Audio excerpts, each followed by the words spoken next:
na ang ginagawa ng administrasyon nito ay para pagtakpan ang kabulastugan, katarantaduhan at malaking kaetyosan sa palasyo ng Malacanang.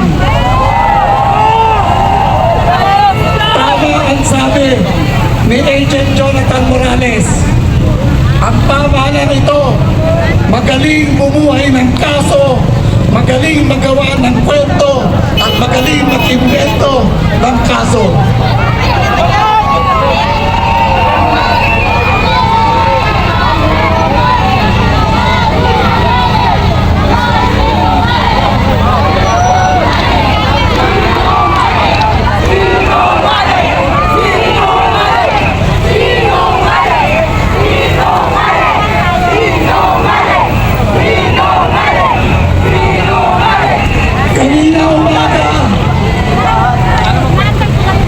Kaninang umaga, ang Bongbong Marcos ay dinalaw ang tatay niyang diktador.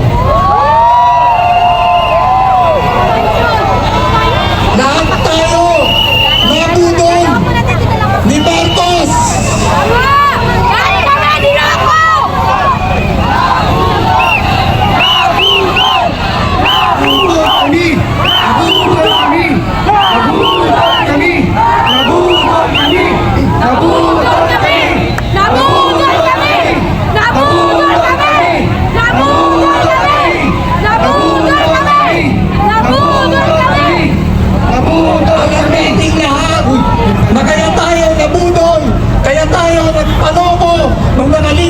Eleksyon dahil ang pagkakaalam natin ay pag si Marcos na ay nakabalik sa palasyo ng Malacanang, isa na itong resurrection, isa na itong redemption. Pero ang nangyari ay isa pa na itong reincarnation na binala niya mula sa tatay ng diktador. At ang higit pa, si Marcos ngayon ang makabagong diktador, hindi na basta diktador, kundi isang adiktador. Adiktador! Adiktador! Adiktador!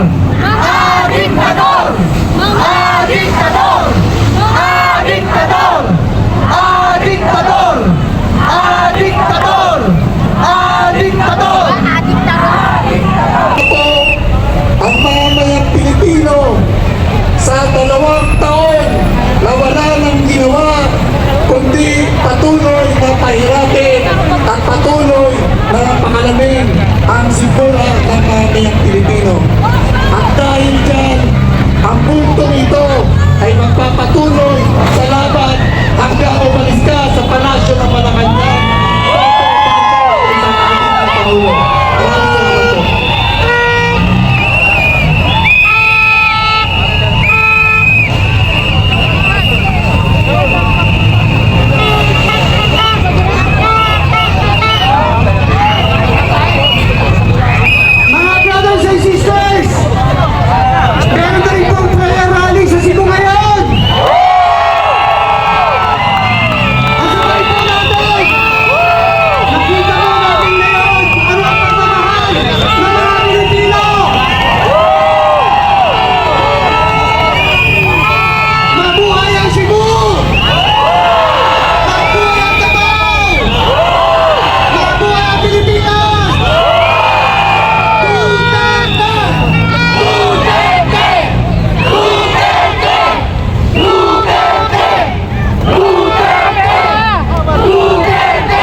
Diba?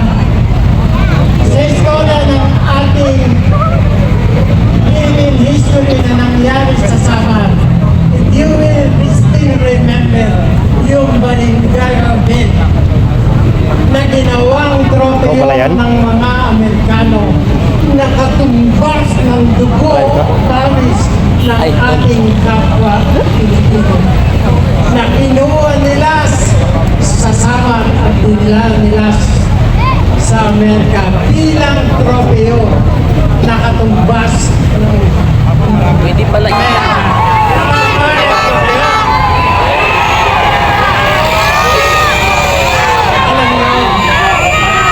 kababayan, pangatlong taong pagkakataon ko lang dumating dito.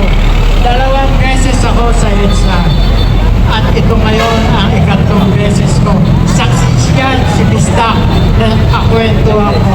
Try nyo sa kanyang vlog na nandun po ako na at ako din po ang humingi kay Agent Morales na mag-opening prayer noong August 16.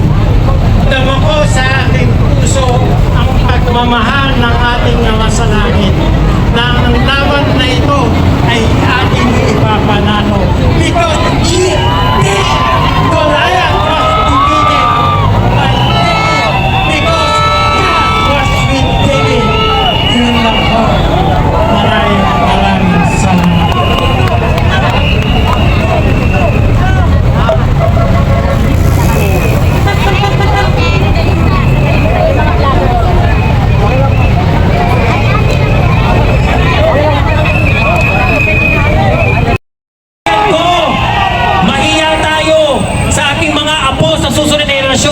Kapag nagbingi-bingihan tayo, siguradong sisisihin nila tayo sa mga hukay natin na hinayaan natin makabalik ang Marcos para lang ransakin, walang hiyain ang bayang Pilipinas.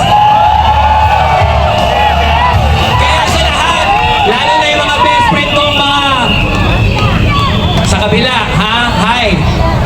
Lalo na sa mga pulis, sir, tandaan nyo, nangako kayo sa konstitusyon na protektahan nyo kami. Protektahan nyo ang taong bayan. Hindi!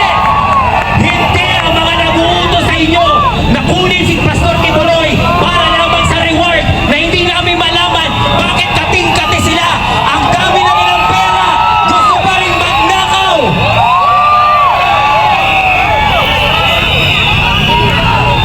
Isa na lang sa ikatlong pagkakataon, humihingi ako ng suporta para ituwid natin ang mali nating mga nagawa. Mali nating ibinoto si Bongbong Marcos, tapos na yon, past tense na. Dito tayo sa present tense, maisog tayo. Marcos, alis dyan. Lumayas ka na. Ayaw ka na ng taong bayan. Hindi na namin gusto ng isang Marcos pa. At pakatandaan mo to, BBM!